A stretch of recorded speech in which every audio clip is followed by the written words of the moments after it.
ہم پر آنے والی مصیبتوں کے باوجود ہم اپنے ایمان پر ثابت قدم ہیں، ہم قربان ہو گئے ہیں لیکن ہم نے نیکی کا راستہ نہیں چھوڑا، لیکن ہمارا مشن جاری ہے جو کبھی رکنے والا نہیں ہے۔ یہ سب سن کر یزید ڈر گیا۔ اس کا پلان تھا امام سجاد کو شہید کرنے کا، لیکن جب اس نے یہ سنا تو وہ ڈر گیا اور اس نے امام سجاد کو زندہ چھوڑ دیا۔ اس کے بعد امام حسین کا خاندان اپنے گھر واپس چلا گیا۔ جب مدینہ کے لوگوں کو امام حسین علیہ السلام کی شہادت کا پتہ چلا تو انہوں نے یزید کی بیعت توڑ دی، کیونکہ وہ پہلے سے یزید کی ظالم حکومت سے غصہ تھے اور اب امام حسین علیہ السلام کی شہادت نے انہیں جگہ دیا تھا۔ مدینہ کے لوگ یزید کے خلاف ہو گئے تھے۔ اس پر یزید کو بہت غصہ آیا تو اس نے مدینہ کے لوگوں کے خلاف ایک بڑا لشکر روانہ کیا اور اس فوج کا کمانڈر مسلم بن عقبہ تھا۔ اس فوج کا مقصد مدینہ کو واپس یزید کے انڈر لانا اور جو لوگ یزید کے خلاف کھڑے ہوئے تھے انہیں قتل کرنا تھا۔ یزید کی یہ فوج مدینہ کے باہر ہرہ نامی جگہ پر پہنچ گئی اور وہاں اپنے کیمپس لگا لیے۔ مدینہ کے لوگ تعداد میں بہت کم تھے اور ان کے پاس کچھ خاص اسلحہ بھی نہیں تھا، لیکن یہ وہی لوگ تھے جنہوں نے نبی صلی اللہ علیہ وسلم کی آپ کے برے وقت میں مدد کی تھی، یعنی کہ انصار تعداد میں کم ہونے کے باوجود بھی یزید کی فوج کے ساتھ بہادری سے لڑے،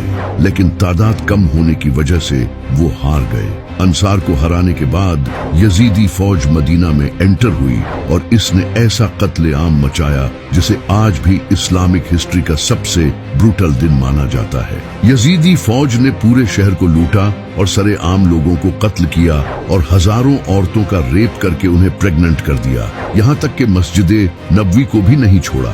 وہاں گھوڑے کھڑے کر دیے گئے جنہوں نے پیشاب کیا اور کئی دنوں تک نماز نہیں ہو سکی، جبکہ نبی صلی اللہ علیہ وسلم نے فرمایا تھا کہ جس نے اہل مدینہ پر ظلم کیا اور انہیں ستایا ان پر اللہ کی لعنت۔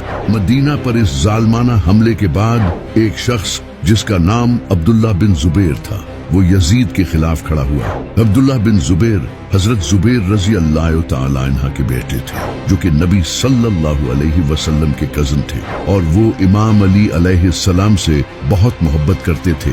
حضرت عبداللہ بن زبیر رضی اللہ تعالی عنہ مکہ میں لوگوں سے سپورٹ حاصل کرنے لگے تاکہ اس ظالم یزید کے خلاف کھڑے ہو سکیں۔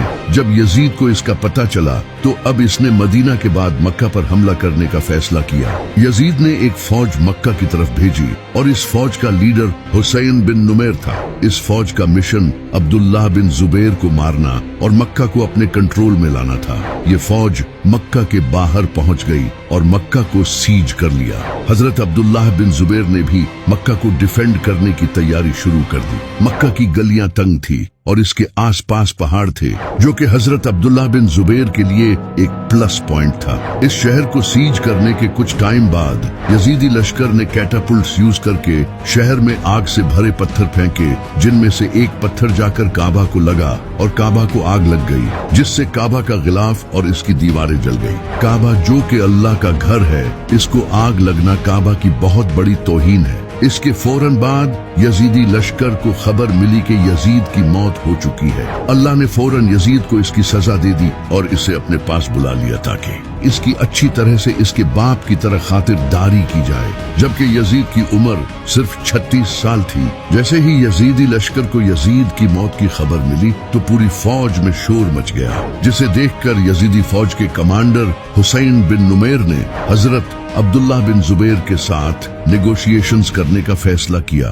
اور انہیں کہا کہ وہ دماسکس آ جائیں جہاں وہ مل کر اس سچویشن کو ڈسکس کریں گے، لیکن حضرت عبداللہ بن زبیر نے اس کی بات نہیں مانی، جس کے بعد یزید کی فوج واپس سیریا چلی گئی۔ یزیدی فوج کے مکہ چھوڑنے کے بعد حضرت عبداللہ بن زبیر نے کعبہ کو دوبارہ تعمیر کروایا۔ یزید کی موت کے بعد اس کے بیٹے معاویہ بن یزید کو اگلا خلیفہ چنا گیا۔ اس نے خلیفہ بنتے ہی خلافت سے ریزائن کر دیا اور کہا، میرے باپ نے بہت ظلم کیے، اس نے اہل بیت کے ساتھ ظلم کیا اور میرے دادا نے علی کے خلاف جنگ کی۔ آج خدا ہی جانتا ہے کہ ان کے ساتھ قبروں میں کیا ہو رہا ہے، اس لیے میں خلیفہ نہیں بننا چاہتا۔ اور اس کے بعد اس عظیم انسان نے خلافت سے ریزائن کر دیا اور اس کے کچھ ہی دنوں بعد اس کا انتقال ہو گیا، لیکن اپنی موت سے پہلے وہ ہمیشہ کے لیے لوگوں کے دلوں میں زندہ ہو گیا، جبکہ اس کا باپ اور دادا آج بھی لعنت کے حقدار ہیں۔